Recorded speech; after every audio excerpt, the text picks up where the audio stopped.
तो as composition अगर population का मेन फैक्टर देखा जाए तो एज काफी ज्यादा एक मेन फैक्टर है। हाउ, देखो ये एक मतलब पर्सन पे डिपेंड करता है कि वो किस एज का है, वो कैसे काम करता है, उसका इन्फ्लुएंस क्या रहता है कंट्री पे।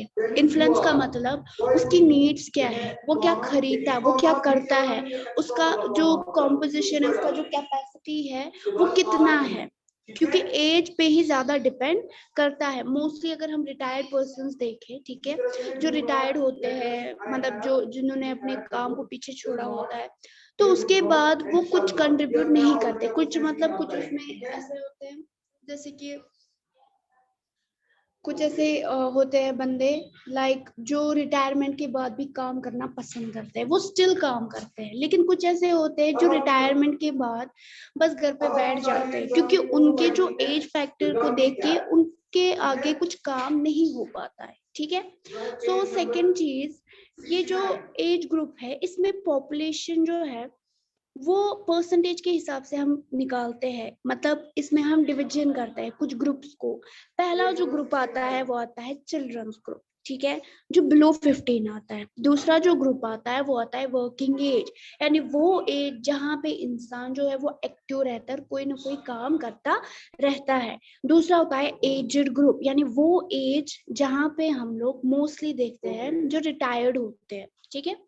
सो इनका मोस्टली पॉपुलेशन जो है, इनका मोस्टली कंट्रीब्यूशन क्या रहता है, हमारा जो इकोनॉमिक स्ट्रक्चर है कंट्री, तो उसमें सुधार लाना। ठीक है।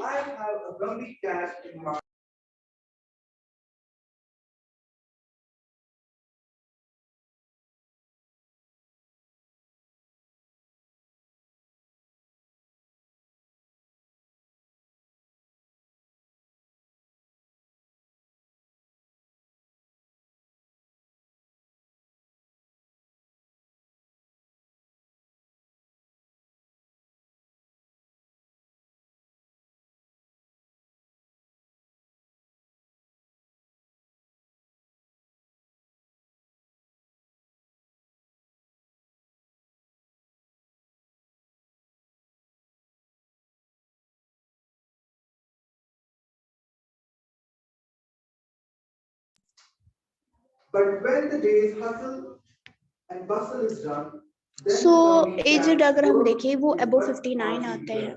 तो चिल्ड्रंस ग्रुप जो है जिसका मैंने आपको बोला बिलो 14 है, तो बिलो 14 में वो इकोनॉमिकली होते हैं अनप्रोडक्टिव, यानी वो एक एसेट नहीं बन सकते। एसेट इन द सेंस, अगर उनको कहीं पे काम पे ले जाएंगे तो वो ज्यादा केपेबल नहीं है कि वो इकोनॉमी का स्ट्रक्चर अच्छा कर सके। फॉर एग्जाम्पल अगर आप ही मान लो, ठीक है, जब आप लो 14 थी, ठीक है, तो आपका क्या था, हर एक चीज आपको मैसर होती है, आपको फूड दिया जाता है, क्लोथ दिया जाता है, एजुकेशन, मेडिकल केयर, हर एक चीज। लेकिन जब आप बड़े हो जाएंगे इंशाल्लाह, आप कमाने लगोगे, फिर आप एक फैमिली के लिए एक एसेट बनेंगे, आप उनको ये चीजें प्रोवाइड करोगे। ठीक है। तो अब आप देखते हो बहुत सारे मतलब जैसे रेस्टोरेंट होते हैं, ढाबे होते हैं, वहां पे ब्लू मतलब 15 भी काम करते हैं, इसीलिए उनको चाइल्ड लेबर एक्ट के तहत सजा मिलती है, जो इस तरह के बच्चों को बिलो 14 के बच्चों को काम पे रखते हैं, क्योंकि पहले से ही ऐसी कंपोजिशन बनाई गई है कि ये अनप्रोडक्टिव होते हैं, इनसे काम नहीं हो सकता, इन्हें ये सारी फैसिलिटीज प्रोवाइड होनी चाहिए, ना कि ये लोग खुद अरेंज करें। ठीक है। दूसरा एज ग्रुप जो रहता है, जैसे कि मैंने बोला 15 टू 59 ईयर्स वाला जो एज ग्रुप है, ये काफी प्रोडक्टिव होते हैं इकोनॉमिकली। ठीक है। और ये वर्किंग पॉपुलेशन में आते हैं, यहाँ मोस्टली इस तरह के एज के जो लोग होते हैं वो वर्किंग में होते हैं, वो कोई रिटायर वगैरह नहीं होते हैं। अगर गवर्नमेंट की पॉलिसी भी देखें तो रिटायर की जो एज पॉलिसी है वो 60 है। क्या है? 60। सो अगर हम 59 की अब बात करें, जो अबो 59 होते हैं, तो वो इकोनॉमिकली प्रोडक्टिव हो सकते हैं, but they may be retire, वो रिटायर भी हो सकते हैं। फॉर एग्जाम्पल रिटायर के बाद भी वो काम करे, उनकी चॉइस है। अदरवाइज मतलब मोस्ट ऑफ द पीपल आप देखते हो कि वो जो काम वगैरह है वो नहीं कर पाते, ठीक है। तो मतलब वो वॉलंटरली काम कर सकते हैं, किसी प्राइवेट ऑर्गेनाइजेशन में काम कर सकते हैं, ठीक। लेकिन बेसिकली अगर हम मतलब गवर्नमेंट की पॉलिसी के हिसाब से देखें तो अब वो रिक्रूटमेंट के लिए अवेलेबल नहीं है। तो ये जो परसेंटेज है, ठीक है, ये जो रेशियो है, रेशियो और परसेंटेज ऑफ चिल्ड्रन और ये जो एज्ड है, ये काफी मतलब इफेक्ट करता है। क्यों इफेक्ट करता है कंट्री को? क्योंकि ये डिपेंडेंट होते हैं। अब देखो, बूढ़े होते हैं आपके, जैसे दादाजी होते हैं, नानी होती है, ठीक है, आप देखते हो मोस्टली वो डिपेंड होते हैं आपके माँ बाप पे, है ना। या जैसे ननिहाल में होती है नानी, वो किस पे डिपेंड होती है? आपके मामू वगैरह पे। इट मीन्स ये लोग प्रोड्यूसर्स नहीं है, ये लोग कंज्यूमर्स है। क्या है? कंज्यूमर। ये सिर्फ कंज्यूम करते हैं, ये लोग प्रोड्यूस नहीं कर सकते हैं। अब कोई मतलब पॉपुलेशन की बात अगर हम देखो तो सारे मत गवर्नमेंट ऑफिशियल्स रह चुके हैं, सारे मत गवर्नमेंट एम्प्लॉयज रह चुके हैं जिनको फिर रिटायरमेंट मिलता रहेगा या जिनको फिर पेंशन वगैरह मिलता रहेगा, मत रहते हैं। कोई उसमें से मतलब आधी से ज्यादा पॉपुलेशन तो प्राइवेट ऑर्गेनाइजेशन की काम मतलब करती है, उनको मत फिर इस तरह का पेंशन वगैरह मिलता है। इट मीन्स ये प्रोड्यूसर्स नहीं रहते हैं। तो ये दो जो रेशियो है, कौन? चिल्ड्रंस और एज ग्रुप, ये काफी इन्फ्लुएंस करते हैं किसको? कंट्री को। सो अगर हम फिगर 6.5 देखें, ठीक है, 6.5, उसमें दिखाया गया है इंडिया में एडल्ट्स की कितनी पॉपुलेशन है जो कमाने वाले हैं, वर्किंग, तो एजेड की कितनी पॉपुलेशन है, चिल्ड्रंस की कितनी पॉपुलेशन है, ठीक है। ये वाली जो पेज है, इसमें आप देखो, ये वाला पाई चार्ट ऊपर, ये वाला पाई चार्ट, ठीक है। तो इसमें दिखाया गया है जो एडल्ट है वो 58.7% है, काफी ज्यादा है। इट मींस वर्किंग क्लास यहाँ पे काफी ज्यादा है। दूसरा है एजेड, यानी जो रिटायर हो चुके हैं, जिन्होंने काम छोड़ा है, वो है सिर्फ 6.9%। दूसरे है चिल्ड्रन, वो है 34.4%, ठीक है। अब यहाँ पे फिर भी पॉवर्टी है, लेकिन सबसे ज्यादा फैक्टर क्या है? पॉवर्टी। क्यों है ये पॉवर्टी इतनी? कॉजेस क्या रहेंगे? इनके पास ये जितने भी एडल्ट्स आप देख रहे हो, इतने सारे एडल्ट्स है, इट मींस वर्किंग क्लास ज्यादा है, फिर भी ये लोग मतलब स्लम्स में रहते हैं क्योंकि इनके पास अपॉर्चुनिटीज नहीं। समझ आया? दूसरा होता है सेक्स रेशियो। सेक्स रेशियो कैसे हम निकालते हैं? पर 1000 मेल्स में, यानी कि अगर 1000 मेल्स है उसमें फीमेल्स कितनी है। कहीं पे कुछ स्टेट्स में देखे जाते हैं कि फीमेल डोमिनेंसी है। क्या है? फीमेल डोमिनेंसी, यानी वहां पे सिर्फ फीमेल्स ही ज्यादा पाई जाती है as per according to mails. लेकिन अगर हम देखें मोस्ट ऑफ द जो सेक्स रेशियो हम निकालते हैं पूरी कंट्री का, तो वो हम देखते हैं अनफेवरेबल। अनफेवरेबल का मतलब उसमें हमेशा हमें औरतें कम दिखाई देती हैं। क्यों है ये?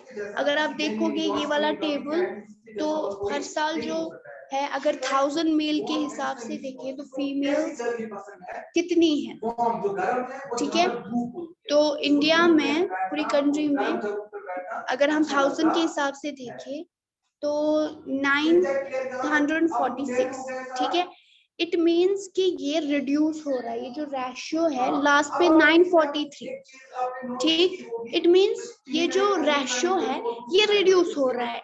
आपने देखा कि ये जो गवर्नमेंट है वो अलग अलग पॉलिसीज निकालती है, बेटी बचाओ बेटी पढ़ाओ, है ना, या अलग अलग मतलब गर्ल एजुकेशन पे बहुत सारी चीजें, बहुत सारी स्कीम्स लेकर आए हैं।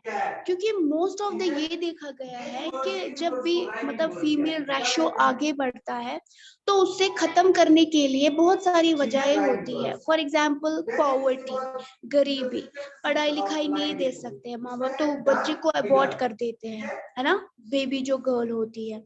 तो ये सारे फैक्टर्स रहते हैं। सेक्स रेशियो हमेशा इसीलिए निकाला जाता है ताकि हमारे पास ये रिकॉर्ड रहे कि हम जो हमारा जो कंट्री है उसमें फीमेल्स का कंट्रीब्यूशन कितना है, ठीक है। Then is literacy rate. Literacy rate भी आपने देखा होगा जब सेंसस वाले जो आते हैं, ठीक है, वो अलग अलग रिकॉर्ड्स रखते हैं अपने पास, बोलते हैं कितने पढ़े लिखे हैं, कितनों ने छोड़ा है, तो वो देखते हैं लाइक काजेस कि अगर किसी ने पढ़ाई छोड़ी है उसका काज क्या है। कुछ लोग होते हैं जो स्टैग्नेट हो जाते हैं, स्टैग्नेट मींस वो एक ही क्लास में रह जाते हैं, ठीक है, उनके जो मेंटल कैपेबिलिटी होती है वो डिफरेंट होती है, वो दूसरों के साथ compete नहीं कर पाते हैं। दूसरे होते हैं जैसे उसमें ड्रॉप आउट्स भी निकलते हैं, यानी कि जिन्होंने पढ़ाई छोड़ दी होती है बिल्कुल से। एंड मैक्सिमम जो वजह है पढ़ाई छोड़ने की उसमें है लाइक मतलब घर पे कोई ब्रेड अर्नर नहीं है, कोई कमाने वाला नहीं है, दैट्स व्हाई उसने पढ़ाई छोड़ी। तो ऑब्वियसली जो एजुकेटेड सिटीजन्स है ना, तो वो हमारे प्रोजेक्ट्स में जो भी कंट्री के अलग अलग डेवलपमेंट प्रोजेक्ट्स है उसमें हेल्प कर सकते हैं। जितनी हमारी कंट्री की कम लिटरेसी मतलब लिटरेसी रेट कम होगी, ये हमारी इकोनॉमी में एक सबसे बहुत बड़ा ऑब्स्टिकल हो सकता है, एक रुकावट हो सकती है, ठीक है। तो according to census 2011, a person aged 7 years and above who can read and write with understanding in any language is treated as literate. तो सेंसस जो हुआ था 2011 में, उसके अकॉर्डिंग लिटरेट किसको कहेंगे? लिटरेट उसको कहेंगे जो 7 साल से ज्यादा हो, वो पढ़ सके, समझ सके, किसी भी लैंग्वेज में लिख सके, उसे लिटरेट कहा जाता है, ठीक है। एंड ये जो लिटरेसी है साथ साथ ये हमें एजुकेटेड भी बनाती है। And what is the difference between literate and educated? क्या कोई बोल सकता है आप में से? What is the difference between literate and educated? Anybody?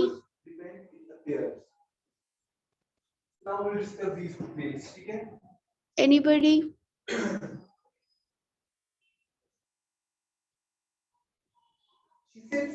What is the difference between literate and educated person? Literate किसको कहेंगे, educated किसको कहेंगे?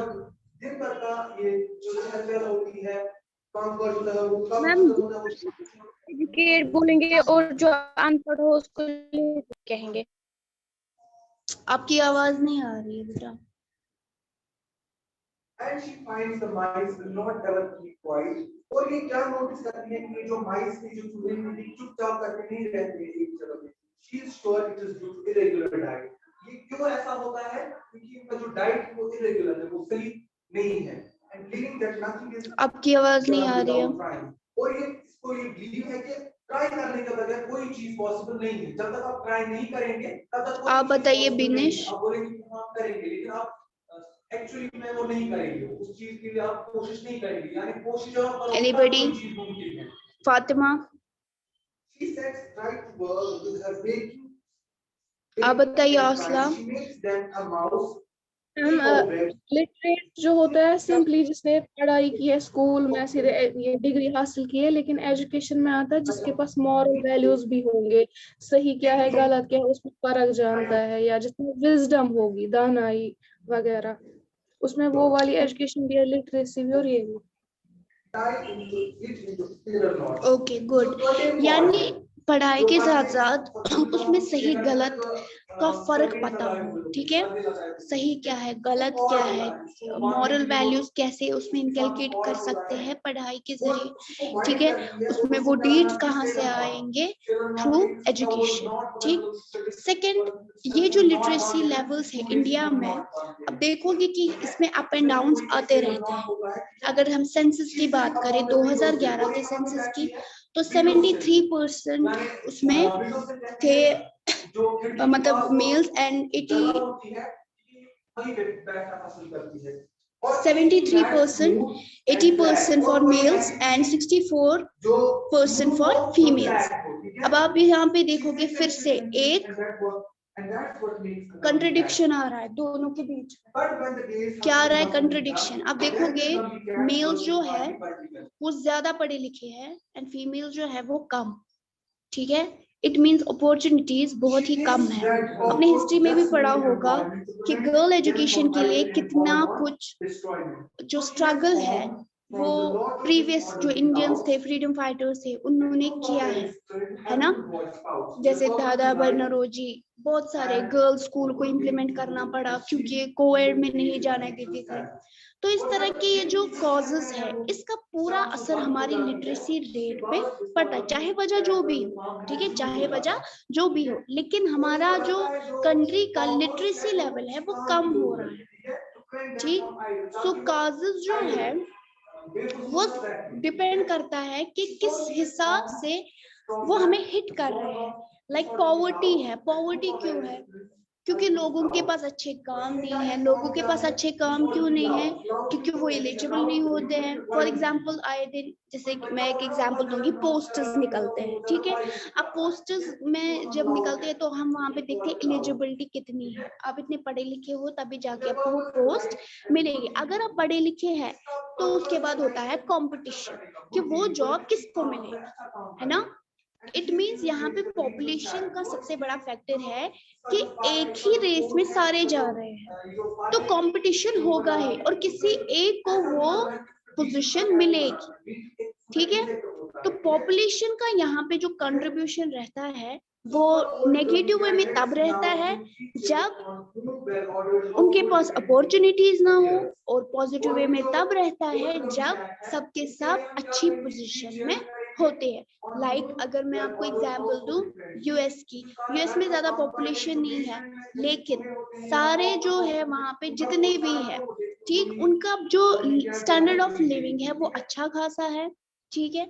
मतलब कोई पेंटर है, कोई पेंटिंग करता है वैसे पैसे कमाता है, कोई म्यूजिक में जाता है वैसे पैसे कमाता है। हर तरह के वहां पे वेज है, ठीक है। जैसे यहाँ पे है कुछ ही सेक्टर्स को यहाँ पे एक तरह की स्टम्प दी गई है कि बस ये काम आप कर सकते हो, ये काम अच्छा खासा, इसमें अच्छे खासे पैसे हैं, या गवर्नमेंट ने अच्छी खासी सैलरी सिर्फ कुछ ही पोस्ट्स में रखी है। बाकी सारे पोस्ट्स जो है वो मतलब टाउन लेवल के पोस्ट्स माने जाते हैं क्योंकि उसमें सैलरी ज्यादा नहीं है। लेकिन अगर हम डेवलप्ड कंट्रीज की बात करें, वहां जितने भी पोस्ट, जितने भी काम है, उसमें उनको अच्छा खासा एसेट, अच्छा खासा मनी मिलता है। दैट इज वाई वो लोग पॉजिटिव वे में लेते हैं अपनी पॉपुलेशन कम है और डेवलप्ड रिचर स्टेट्स। समझ आया?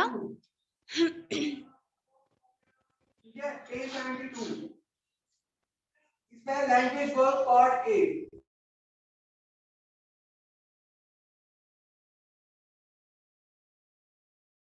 आप खुद करेंगे वो, समझ आया? करके रखेंगे, कल मैं खुद चेक करूंगा।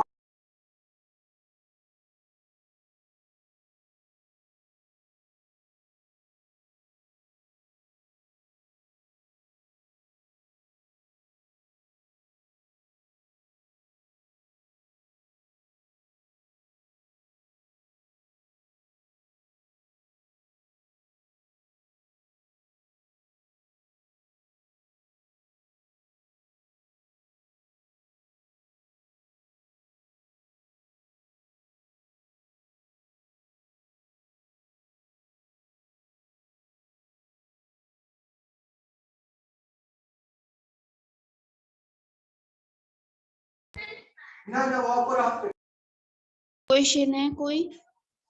लेकिन आप जो इसके ऊपर जो है ना जी पार्ट, राइट, किसी को कोई क्वेश्चन है? स्टूडेंट आप देख रहे हैं?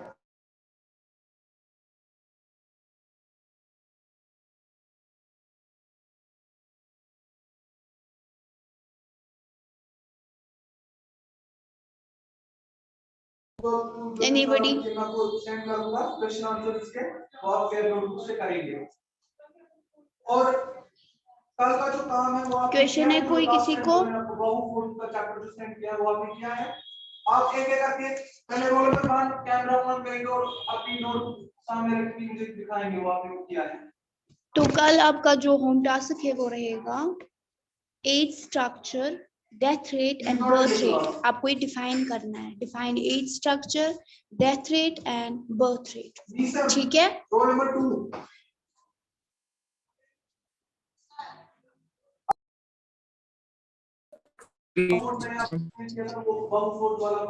आप लोग लीव कीजिए।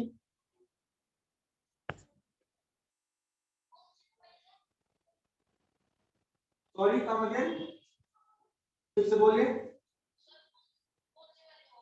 जो मैंने आपको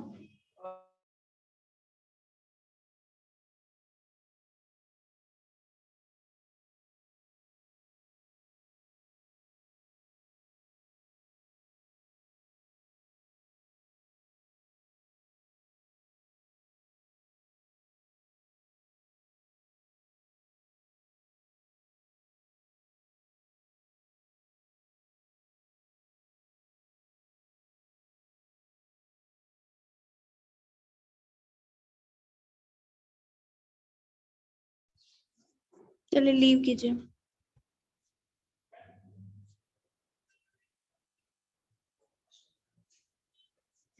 आफ्ताब नीलो फिर। Yeah, I'm taking notes. Okay, very good. Now send the question answers. Okay.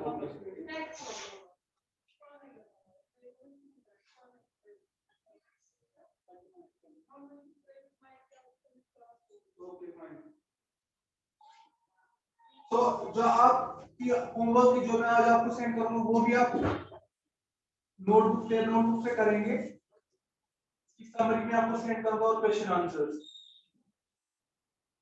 और ग्लोसरी जो है वो भी आप करेंगे। ठीक है, बहुत से नोटबुक से करेंगे, कल में आओ।